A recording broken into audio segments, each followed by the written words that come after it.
ಗೊತ್ತೇನ್ರಿ ನಿಮಗೆ? ಬಟಾಟಿ king of the vegetables ಅಂತ ಕರಿತಾರೆ. ಯಾಕಂತಂದ್ರೆ ಇದು ಉಳ್ಕಿದೆಲ್ಲ ಕಾಯಿಪಲ್ಯ ಜೊತೆ ಭಾಳ ಆರಾಮಾಗಿ ಮಿಕ್ಸ್ ಆಗುತ್ತೆ. ಹೆಂಗಂತಂದ್ರೆ ಗುಮ್ನ ಒಬ್ಬ ದೋಸ್ತ್ ಇರ್ತಾನೆ ನೋಡ್ರಿ, ಊರಾಗಿರೋ ಬರೋ ಮಂದೆಲ್ಲ ಪರಿಚಯ ಇರ್ತಾರೆ.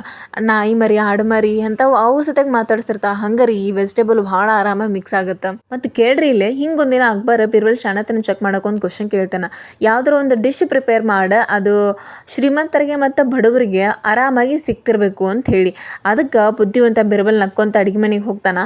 ಮತ್ತು ಅವ ಅಲ್ಲಿ ನೋಡ್ತಾನ್ರಿ, ಆವಾಗಲೇ ಪೋರ್ಚುಗೀಸರು ಇಂಟ್ರೊಡ್ಯೂಸ್ ಮಾಡಿದಂಥ ಆಲೂನ. ಅವ ಅಲ್ಲಿ ಹೋಗಿ ಆಲೂಗಡ್ಡೆನ ಅದ್ರ ಜೊತೆಗೆ ಬೇರೆ ವೆಜಿಟೇಬಲ್ ಹಾಕಿ ಒಂದು ಸ್ಪೈಸಿ ಆಗಿರೋಂಥ ಮಸ್ತಾಗಿರೋ ಕರಿ ಮಾಡ್ತಾನೆ. ಅದ್ರ ಜೊತೆಗೆ ಚಪಾತಿನ ಗುಂಡ್ಕ ಉದ್ಕೊಂಡು ಅದನ್ನು ಎಣ್ಣೆ ಒಳಗೆ ಹೊಟ್ಟೆ ಉಬ್ಬು ಹಂಗೊಂದು ಸ್ವಲ್ಪ ಕರಿದು ಅದನ್ನು ಸರ್ವ್ ಮಾಡ್ತಾನೆ. ಸೊ ಇದನ್ನು ತಿನ್ನಂಥ ಅಕ್ಬರು ಫುಲ್ ಹ್ಯಾಪಿ ಆಗ್ತಾರೆ. ಸೊ ನೆಕ್ಸ್ಟ್ ಟೈಮ್ ನೆನ್ಪಿಟ್ಕೋರಿ, ನೀವು ಪುರಿ ಬಾಜಿ ತಿನ್ಬೇಕಾದ್ರೆ ಒಬ್ಬ ಮಂತ್ರಿ ಇಂಟ್ರಡ್ಯೂಸ್ ಮಾಡಿರುವಂಥ ಫುಡ್ನ ಹ್ಯಾಪಿಯಾಗಿ ತಿಂತಿದ್ದೀರಾ ಅಂತ.